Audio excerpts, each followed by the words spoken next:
انتظار تھا نا بھائیوں کا کنان سے آنے والوں کا. فرمانے لگے سب سے 2 سوال پوچھنا. جب کنان والے آئے نا ان سے صرف اتنا پوچھ لینا کہ وہ کہاں سے آئے ہیں. اگر پوچھے نا کنان سے آئے ہیں تو پھر یہ نہ پوچھنا کیا لے کے آئے ہیں, پھر میں جیب میں خود ٹٹول لوں گا وہ کیا لے کے آئے. باقیوں سے 2 سوال. جب میرے بھائی آئے نا, بھائی بھائیاں دے ویری ہوندے تے بھائی بھائیاں دی باواں, جب میرے بھائی آئے تو ان سے یہ نہیں پوچھنا کہ وہ کیا, بس یہ پوچھنا کہ کہاں سے, اتنی بات پوچھنا, باقی میں پوچھ لوں گا. آپ فرمانے لگے رب بھی فرشتوں سے کہتا ہے تم قبر میں نا میرے بندوں سے زیادہ سوال نہ کرنا, بس یہ پوچھ لینا مجھے مانتے ہیں, میرے نبی کو مانتے ہیں.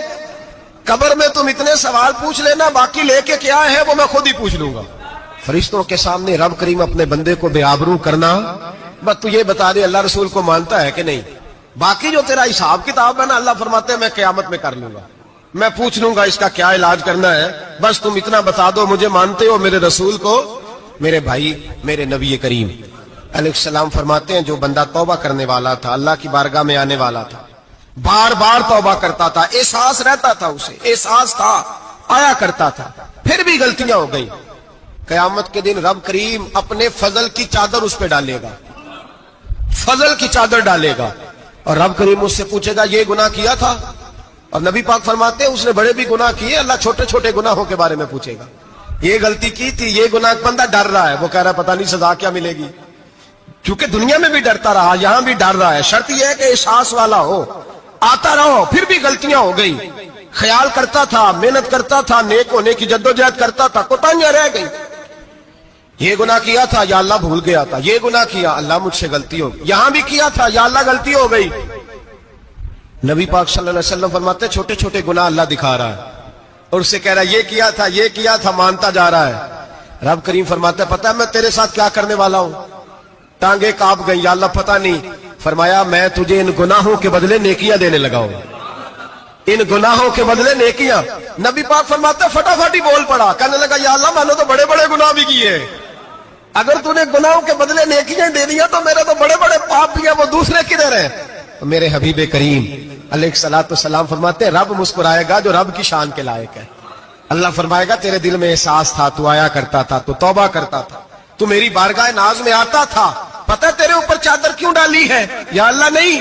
فرمایا میں تجھے اپنی رحمت کی چادر میں چھپا کے جنت میں داخل کرنا چاہتا ہوں.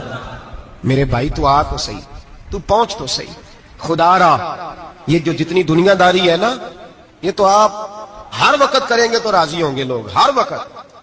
اور یہ جو ہم نے پلاننگ کی ہوئی ہے نا کہ میں فلانا کام کر کے سیاںا ہو جاؤں گا, تو اتنی مہلت نہیں دی اللہ پاک نے. وہ کہتا فوراً آ, اپنی منصوبہ بندی بدلیں, رحمت الہی کی جانب توجہ کرے, اپنا ذہن رب کریم کے بارے میں کرم والا بنائے, اور یہ ارادہ کرے کہ میں اس کی بارگاہ میں آؤں گا تو وہ مجھے عطا کرے گا. اپنے بازو پہ بھروسہ نہ کرے, اپنی عقل پہ بھروسہ نہ کرے, بھروسہ جب بھی کرے خدا کی رحمت پہ کرے, اس کے فضل پہ کرے, اس کے کرم پہ کرے, اور ذہن بنائے کہ اللہ معاف کرنے والا ہے. ہمارے ذمہ یہ ہے کہ ہم اپنے گناہوں کا احساس پیدا کریں, ہماری ذمہ داری یہ ہے کہ ہم توبہ سچی اور کھری کریں, ہماری ڈیوٹی یہ ہے کہ ہم اللہ کی بارگاہ میں صحیح معنوں میں حاضری دیں. ہم توبہ بھی جھوٹی کرتے ہیں, بلکہ اگر میں کہوں کہ مذاق کرتے ہیں. شب برات آنے والی ہے نا, کس دن ہے, جمعرات کو شب برات آئے گی. کچھ لوگ تو خیر ویسے ڈٹ جاتے ہیں, کہتے ہیں ہم نہیں مانتے, وہ پکے لگے ہوئے ہیں, وہ کہتے ہیں نہیں عبادت نہیں کرنی چاہیے. میں نے کہا یار بس کرو, چھوڑ دو. اب اللہ کی عبادت کرنے کے لیے بھی تم سے سند لینی پڑے گی کہ مولوی صاحب اجازت دے, نفل پڑھ لیں, اجازت لینی پڑے گی. اور بندے بڑے سمجھدار ہیں, وہ کوئی سیاسی بندہ دوسری پارٹی کا آ جائے تو اسے مطمئن کر لیتے ہیں, کوئی بسرا دوسری جماعت کا مسئلہ پوچھ لے, کہتے ہیں مولوی صاحب پوچھ کے دساں گا. یہ موٹی سی بات ہے. شبرات کو کیا ہوتا ہے, عبادت. کیا ہوتا ہے, بول کے بتائیں, یہی ہوتا ہے نا. تو اس کے لیے سرٹیفکیٹ کی ضرورت ہے جی. والذین یبیتون لربہم سجدا وقیاما, اللہ فرماتے ہیں میرے بندے ساری رات گزار دیتے ہیں یا قیام کرتے ہوئے یا سجدہ کرتے ہوئے. اس کے لیے سرٹیفکیٹ کی ضرورت ہے. بڑی جلدی مسئلہ پوچھنے آ جاتے ہیں لوگ.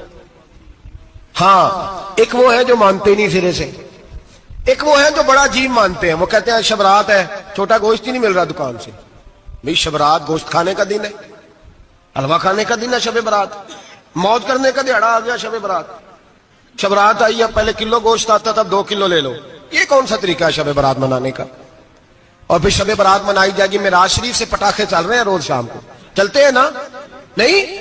میں کہ مینوں غلطی لگتی تسی بولے نہیں نا. چلتے ہیں پٹاخے؟ کون بیچتا ہے پٹاخے؟ ہندو، سکھ، یہودی؟ چلاتا کون ہے؟ کس نے کہا ہے چلانے کو؟ اس میں کوئی کسی فرقے کا بھی اختلاف نہیں ہوتا. ڈرنا چاہیے اللہ پاک سے. اللہ جہنم کی آگ ٹھنڈی کرتا ہے، ہم جلاتے ہیں شب رات کو. رب فرماتا ہے ٹھنڈی ہوگی، ہم جلا رہے ہیں. بچے پٹاخوں کے پیسے پڑوسی سے لے کے آتے ہیں کہ ہم سے لیتے ہیں؟ ہم منع کیوں نہیں کرتے؟ جوتے نہ پالش کرنے پہ تو تھپڑ لگتے ہیں، تو پٹاخے والے بچے کو نہیں پوچھا جا سکتا؟ باپ کی ذمہ داری ہے. اور محدثین نے مسئلہ لکھا ہے، اگر بچہ نابالغ کوئی غلطی کرتا ہے تو اس کا باپ ذمہ دار ہے، جواب دے اس کی جگہ پہ. ان کو سمجھائیں. شب برات آئے گی، پھر توبہ ہوگی، ہر مسجد سے رونے کی آواز آئے گی، زور زور سے لوگ روئیں گے، تڑپیں گے، اجتماعات ہوں گے، بڑے بڑے اجتماعات ہوں گے. توبہ کریں گے لوگ، کریں گے نا انشاءاللہ تعالی. آئیں گے نا لوگ مسجدوں میں. پھر سویرے جھوٹ بند ہو جائے گا نا، اگلی صبح ملاوٹ ختم، کم تولنا ختم. یہ کیسی توبہ ہے؟ وہ دکاندار جو شبرات والے دن غلط سوجی فروخت کر رہا ہے، ملاوٹ والی چینی بیچ رہا ہے، تاکہ دوائیوں میں دھوکہ دیتے ہیں لوگ، دوائیوں میں دھوکہ دیتے ہیں. ایک ڈاکٹر خود مجھے کہنے لگے، وہ میرے دوست ہیں، ہلکا پھلکا کورس کیا ہوا ہے، کہتے ہیں میرے دوست ہیں کئی سارے لوگ، تو ایک ایسا ہی ہمارے شعبے کا آدمی تھا، تو اپنے ابا جی کو وہ ڈرپ لگانے لگا، تو ابا جی کہنے لگے پتر مینو اصلی لا دے تیری مہربانی، مینو اصلی لا دے تیری مہربانی، لوکھا علی نہ لا دے. یہ حال ہو گیا ہے. دوا مجھے بتائیں وہ قوم اخلاقی طور پہ کتنی گر چکی ہے جو دوائیوں میں زہر بیچتی ہے، دوائیوں میں. اور میں انشاءاللہ کسی موقع پر تفصیل سے اس پر گفتگو کروں گا، بڑی تفصیل سے. میں نے بہت سی معلومات کٹھی کی ہیں کہ کتنا ظلم کرتے ہیں یہ لوگ، لکھنے والے بھی، لانے والے بھی، بیچنے والے بھی، کتنے بڑے مجرم ہیں. صحت کے ساتھ کھیلتے ہیں. صحت 12 لام دام برسرے. مطلب جس آدمی نے دھوکے کا مال لا کے رکھا ہے شبرات والے دن کے رات توبہ بھی کرنی ہے اور سویرے یہ بیچنا بھی ہے، وہ توبہ کرنے آیا ہے. جس نے دھوکے کا مال لا کے رکھا ہے کہ سویرے بیچنا ہے اور رات توبہ بھی کرنی ہے، وہ توبہ کر رہا ہے کہ مذاق کر رہا ہے؟ توبہ میری توبہ، استغفر اللہ، یا اللہ معاف کر دے، اونچی اونچی آواز میں رو رہا ہے، اور سویرے سارے چکر وہی ہیں. یہ کیسی توبہ ہے؟ توبہ کیا ہے؟ میرے نبی پاک علیہ السلام کے غلاموں نے توبہ کی تقسیم کی. حضرت حسن بصری سے کسی نے پوچھی توبہ کیا ہے، تو آپ نے فرمایا توبہ یہ ہے کہ جب تو توبہ کر لے تو پھر اس جگہ نظر نہ آنا جہاں کھڑے ہونے سے رب رسول ناراض ہوتے. اور فرمایا توبہ یہ ہے کہ جب تو نے توبہ کر لی پھر وہاں سے غیر حاضر نہ ہونا جہاں حاضری کا تجھے اللہ رسول حکم دیتے ہیں. یہ تیری توبہ ہے. اور اگر تو ایسا نہیں کرتا پھر تو نے توبہ نہیں کی، پھر تو نے مذاق کیا. میرے بھائی رحمت الہی آواز دیتی ہے کی طرف رجوع کریں، دوڑے اور رحمت کی امید رکھ کے آئیں گے. سمجھ لے کہ اللہ پاک، میں ایک بات اکثر کرتا ہوں، نبوت کا دروازہ بند ہوا ہے. داتا گنج بخش علی اجمیری نے کہیں نہیں لکھا تھا کہ میرے بعد علی بن عثمان اجمیری دوسرا نہیں آ سکتا. حضرت مجدد صاحب کہیں نہیں لکھ کے گئے کہ دوسرا مجدد الفسانی پیدا نہیں ہوگا. حضرت بہاءالحق نقشبند بخاری نے کہیں نہیں کہا کہ میرے جیسا ولی نہیں ہو سکے. بزرگوں نے کبھی نہیں کہا. تو جدوجہد تو کر. اقبال کہتے ہیں آج بھی ہو اگر ابراہیم کا ایمان پیدا، آگ کر سکتی ہے انداز گلستاں پیدا. تو پروگرام تو بنا، آگے کی طرف تو سفر کر. میرے نبی کریم سید عالم صلی اللہ علیہ وسلم نے فرمایا تیرے آ جانے سے تیرا رب راضی ہو جاتا ہے. جب تو آتا ہے تو تیرا اللہ راضی ہو جاتا ہے. یہ جو ہماری مشکلات ہوتی ہے نا، جن میں ہم الجھے ہوتے ہیں، وہ جو ہمیں جادو ہو جاتا ہے، تویز کر دیتے ہیں ہمارے قریبی رشتہ دار، وہ تویز نہیں ہوتے، وہ ہمارے اعمال کی سزا ہوتی ہے. ہمارے اعمال کی سزا ہوتی ہے. ہم وہ ڈھونڈتے پھرتے ہیں کہ بابا مل جائے پھونک مارے صحیح کر دیں، حالانکہ وہ ہمارے اعمال کی سزا ہے. ہمیں اپنی تربیت کرنی چاہیے ہمیں. اور ویسے بھی دم دروز تویز دھاگا میں اکثر کہا کرتا ہوں، میں کہتا ہوں میں نے کسی کتاب میں نہیں پڑھا کہ کوئی بندہ نبی پاک سے یمن سے دم کرانے آیا ہو کہ میں حضور سے دم کرانے جا رہا ہوں، مصر سے آیا ہو دم کرانے، شام سے دم کرانے آیا ہو. میرے نبی پاک کے پاس جو بھی آیا کرتا تھا نبی پاک کا دین سیکھنے آیا کرتا تھا. دم درود تو ایک ضمنی چیز ہے، ذلی چیز ہے، ہو گیا تو ٹھیک ہے، ورنہ اللہ پاک اگر بیماری میں راضی ہے تو نبی پاک نے خود بیماری کو سینے سے نہیں لگا کے رکھا. خود اللہ کے محبوب سید عالم صلی اللہ علیہ وسلم کا وصال بیماری کے ساتھ ہوا. تو بیماری تو مریدنی ہے میرے نبی پاک کی، وہ تو کنیز ہے حضور کے گھر کی. عام دام پر سے مطلب کھری توبہ، سچی توبہ. اور کس طرح کی توبہ؟